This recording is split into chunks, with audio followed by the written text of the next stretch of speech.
Hello and welcome to JVP Radio, a podcast from members of Jewish Voice for Peace, the world's largest Jewish organization standing in solidarity with Palestine. I'm Noemi Hakim Serfaty. And I'm Rosa Schwartzberg. For our final episode of the season, we'll be talking to two incredible organizers out of Washington State about a joint campaign between JVP Seattle and the Palestinian-led group Washington for Peace and Justice. Layla T. and Eliana Horn will take us through their group's joint campaign calling on the Washington State Investment Board, WSIB, to divest from ethnic cleansing, genocide, and the illegal occupation of Palestinian land. We'll talk with them about their work pushing for institutional accountability in their home states and get an on-the-ground look at what it looks like to build sustainable coalitions rooted in long-term people power. And then we'll close the season with a poem honoring our movements from another Washingtonian, Shelby Handler. Eliana and Layla, thanks so much for being here. Thanks for having us. Yeah, thanks for having us. I think our listeners are going to know what JVP is. But Layla, I'd love to learn just a little bit more about Washington for Peace and Justice, which is the organization you're with. We are a Palestinian-led advocacy org. We are focused at the state level at what's happening in Olympia. That's our capital, Washington State's capital. We had initially started out wanting to do congressional work, but learned very quickly that even out here in quote unquote progressive Washington, our legislators are not progressive on Palestine. And we saw a gap at the state level, and we were learning a lot about what has been happening in other states, passing anti-boycott bills, for example, and then just very concerned with state laws that were being passed defining anti-Semitism as equating that with criticism of Israel and that sort of thing. So we decided that that's really where we wanted to focus our work. We knew we would be really impactful there, and it was a needed voice. Washington for Peace and Justice and JVP Seattle have been working together on an ongoing campaign called Ties With Genocide. Can you tell us what the campaign is? The campaign is Cut Ties With Genocide, and this is a dual org effort between Washington for Peace and Justice and Jewish Voice for Peace Seattle. We broadly are looking at Washington State investments with a specific goal of targeting the Washington State Investment Board because they carry like the largest pool of money. So that would be pensions, the Education Get Fund, some L&I money, and some other insurance money that this board invests in it. And so we are specifically looking at their investments. And Eliana, I'd love to hear from you. The Washington State Investment Board is invested in over 50 companies that are contributing to the genocide, to apartheid, to occupation, and we are demanding that they get out of those companies. What companies did you ask the board to divest from? So these companies came from the American Friends Service Committee's divestment list. We matched that list to what the SIB was holding, the State Investment Board was holding. And there are 55 companies that are profiting off the genocide, apartheid, ethnic cleansing in Palestine. And this could be in ways in terms of weapons manufacturers. So on there is Northrop Grumman, for example, Palantir in terms of providing the AI, artificial intelligence for the Israeli military. Chevron is on there because they supply a lot of the fuel for the military. There's companies like Cemex, CEMEX. It's like a cement company that provided all the concrete for the apartheid wall. Caterpillar is on there because they provide the militarized bulldozers for the Israeli military.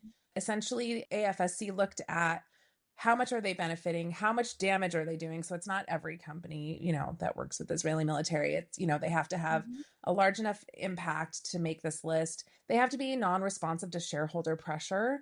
There's a real reason for these companies to be on this list.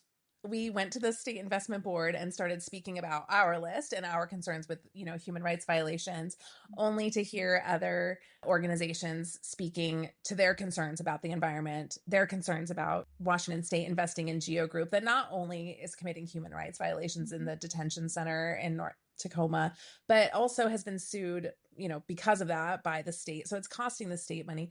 Really, what we realized is that in order to move the State Investment Board to better their practices, we need legislation. And in order to pass legislation, we need a broad coalition. Mm-hmm. The goal is to get the Washington State Investment Board to implement an ethics or a responsible investment framework in which to view their investments. Ideally, they will not be investing in these companies if they follow their responsible investment guidelines. Yeah.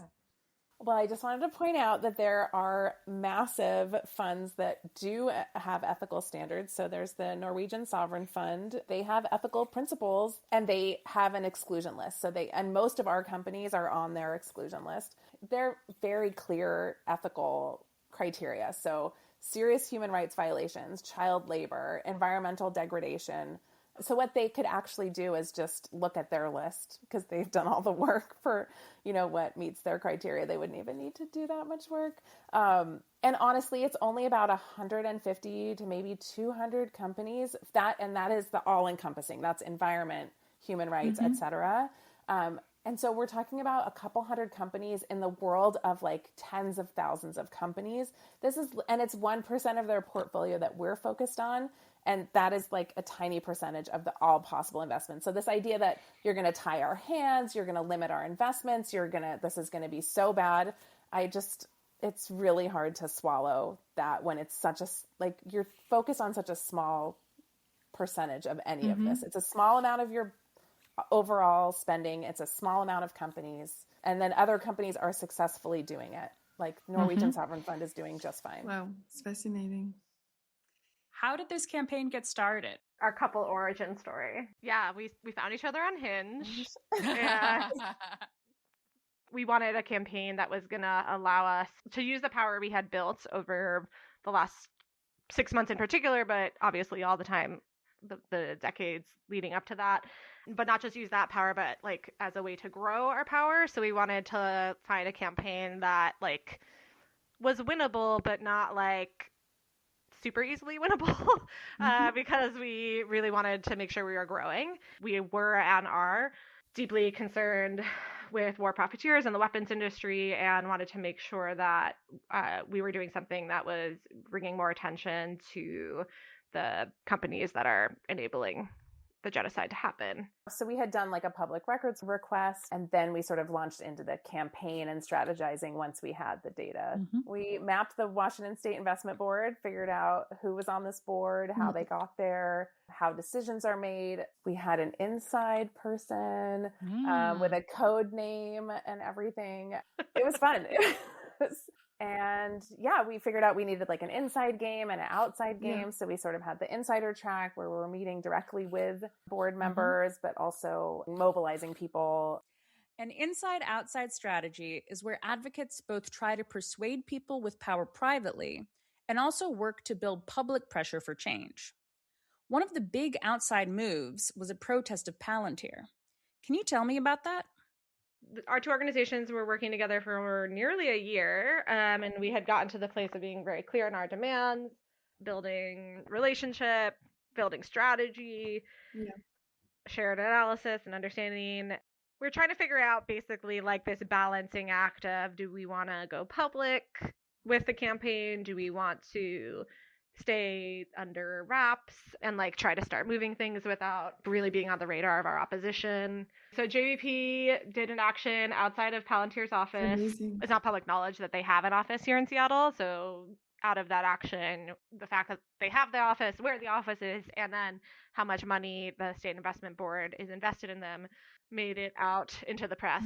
They're invested way more than we estimated from the math that we were doing, which has been really important to shed a light on where our public money, where our workers' money is invested in. And I think that has also, out of this campaign, there's been like a lot of other groups have been also looking at SIB investments. So climate was already looking at fossil fuel investments. Immigration groups are very concerned about Palantir, but it's come out that SIB is invested in Geo Group as well as Civic Corps, to private detention companies, private prison companies. Oh my God. Yeah, specifically to the Tacoma Northwest Detention Center, which has been a violator of human rights for a long time, where they're holding people in solitary confinement. Washington State has actually sued them for their management. So it's like, okay, you're telling me that you're invested in a company that we're now also spending money suing. Like these investments don't make any sense. And it's horrific. It is encouraging their behavior by giving them money. Yeah, I was wondering, since this is a campaign between WPJ and JVP Seattle, how did you start collaborating together? We set up weekly meetings. We came up with an agreement, right? A working agreement, which I just resaw. No inside jokes. It did have no inside jokes. No, but you guys know that's so that people don't feel excluded. It actually came from, yeah. What else was on there? Just, to bring joy to the table because we knew this was going to be really hard work. Yeah, and some consensus rules. So there has to be a majority from WAFR PJ and a majority from JVP before moving forward. Nice. Did you want to talk about labor stuff real quick? I think just really important in a campaign that we're really proud of is just the work we've been doing with labor to move the campaign forward. And when I say labor, I mean most specifically a lot of rank and file members who've been moving resolutions in their locals and then their federations in support of the campaign and in support of divestment. And once a month, we have kind of an open space for any rank and file union member to come in and sort of just learn about the campaign and talk about like how they might move it forward in their local. And so we've had over 10 resolutions passed in support of the campaign, including in Washington Federation of State Employees, American Federation of Teachers for Washington. And sort of the next phase there is like, okay, we have a strong cohort of people who are invested in the campaign, who are moving resolutions. It's like, how do we then get the word out even more and bring teach-ins to their locals and get more influence on their union leadership? Because even though resolutions have been passed, it doesn't mean that union leadership is really going to take action on the resolution. So that's kind of where we're at. But yeah, it's beautiful to hear how in your work you can see the connection between the Palestinian liberation struggle and the environmental struggle. It's really beautiful. Yeah. It's all connected. I know that you ended up focusing a lot of your energy on the treasurer. Could you talk us through the thinking behind that decision? Treasurer Pelliciotti is also on the board of the state investment board. So we were already developing kind of relationship and connection there. Yeah.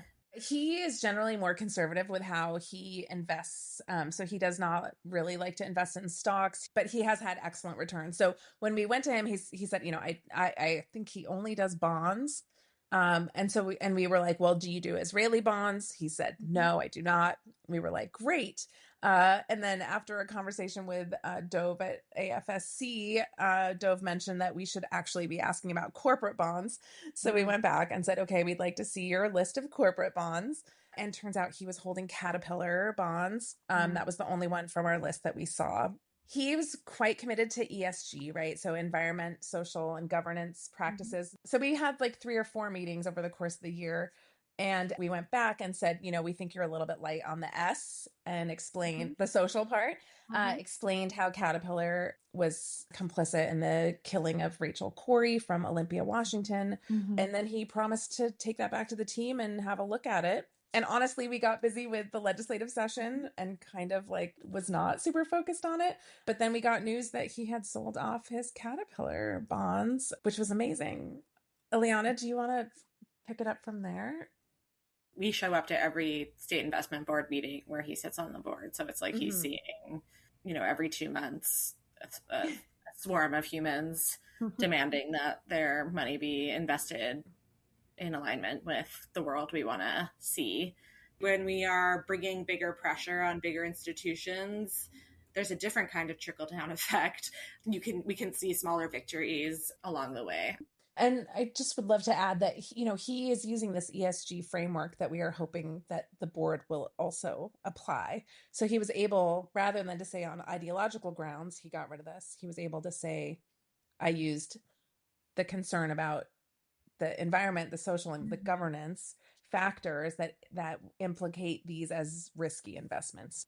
Layla, could you tell me a little bit about the Caterpillar divestment win? It is so exciting. Very exciting. After, gosh, what was it? A year of us meeting and strategizing and reaching out and having conversations about how important it is to divest from genocide. We are so excited to report that the Washington State Treasurer's Office finalized a sale of $62 million in Caterpillar bonds.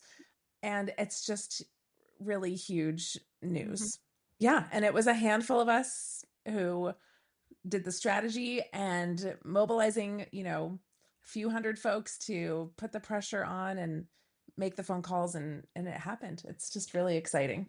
Why does that divestment have an added layer of significance, especially for Washingtonians? Caterpillar manufactures the armored Caterpillar D9 bulldozers. They have long been used by the Israeli military in home demolitions in the occupied Palestinian territories. And it was a militarized Caterpillar D9 operated by 2 Israeli soldiers that killed Rachel Corrie in 2003. And she was from Olympia. And she never received justice or answers, like a true investigation into how she was killed. So this has extra meaning and extra value behind the divestment. Layla, perhaps you could give us, in a nutshell, who Rachel Corrie was for anyone who hasn't heard of her before. Oh, sure. And I would encourage anyone who doesn't know to read her story or the play that was written about her. So from a young age, this beautiful person just always saw the issues in the world. And there's a video of her speaking about hunger and really just calling people to pay attention to injustice. And it was in the early 2000s that she learned about Palestine and decided to go to witness the settler violence that was happening there. And she went with an organized group. She knew it was risky, but also I think felt an obligation to just be there, witness, and put herself out there. And it was pretty shocking, the brazenness of the soldiers to do what they did. Her parents fought to get answers, fought to understand why this happened, to get a clear investigation into her killing, only to face blockades from the Israeli government to give answers, and still no answers to today, 20 plus years later, as to why this happened. So in addition to Rachel Corrie, I know that there's another person with a connection to Washington State that makes this all the more significant. Could you tell us about them? Yeah. Aishinor Ezgi Agi, much like Rachel, a beautiful soul who felt compelled to go and witness what was happening. She was in the West Bank when an Israeli sniper fired a bullet that killed her. While not a Caterpillar bulldozer, very much a weapons manufacturer, of course, because there has been no investigation, we don't know what kind of bullet, what kind of weapon was used. But we can assume that it comes from one of these companies that we're divesting from. And just as a side note, we are trying to pass a resolution in the Washington State Legislature to get the Washington State legislators to impart upon the federal government and the State Department to conduct an independent investigation. That it's important when an American is killed by a foreign military entity that these investigations are not left to that entity to investigate themselves, that we should be conducting an independent investigation into their murders or into their killings. So this divestment does have extra good feelings, and it will feel really great when we get the rest of the divestment. So how can people get involved or start their own divestment campaigns? AFSC, the American Friends Service Committee, has already done a lot of this legwork and thinking, and they're more than happy to strategize. Our website is available if anyone wants to kind of see what the language we've used, what we've targeted, cut-ties.org. Please sign our petition. There's no reason not to. And then, of course, you can reach out to us at info@cut-ties.org. We would be more than happy to strategize with anyone who's interested in doing this work. We definitely want to add our momentum to other people's work. And again, not have you reinvent the wheel. We're all facing a lot right now. And I think Yes. what we've seen from Washington State and from Wofford PJ is that we can actually move the needle, which is very, very cool.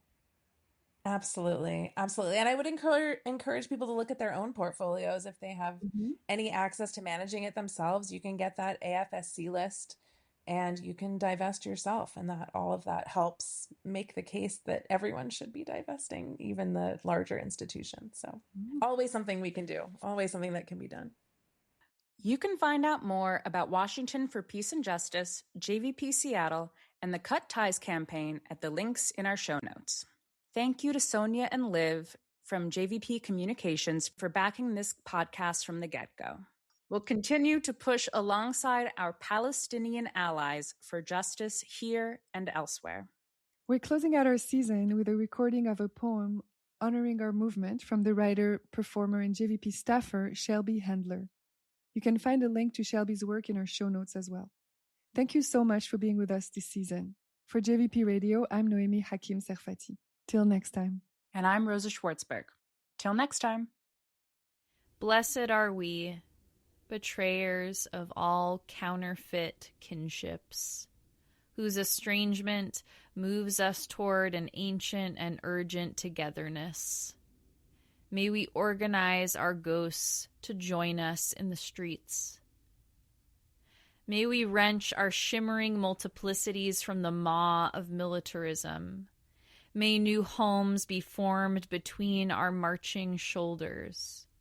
And may we bless the signal threads and the spokes councils and the care teams.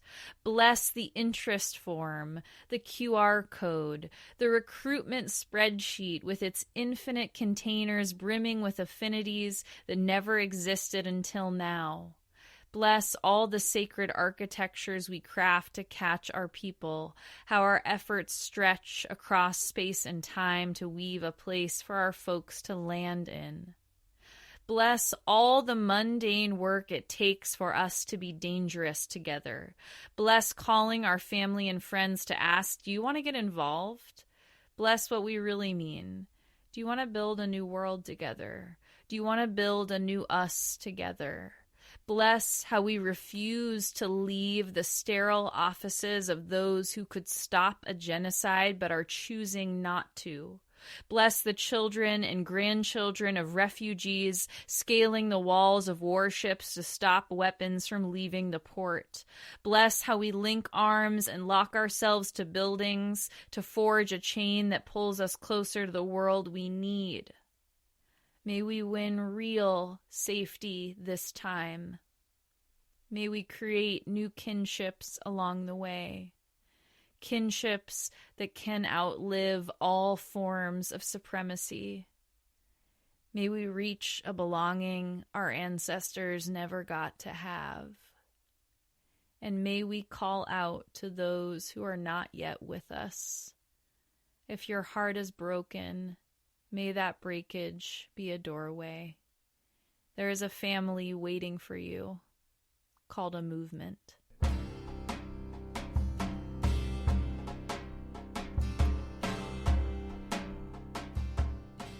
This episode was produced by Rosa Schwartzberg and Fievel Rothberg.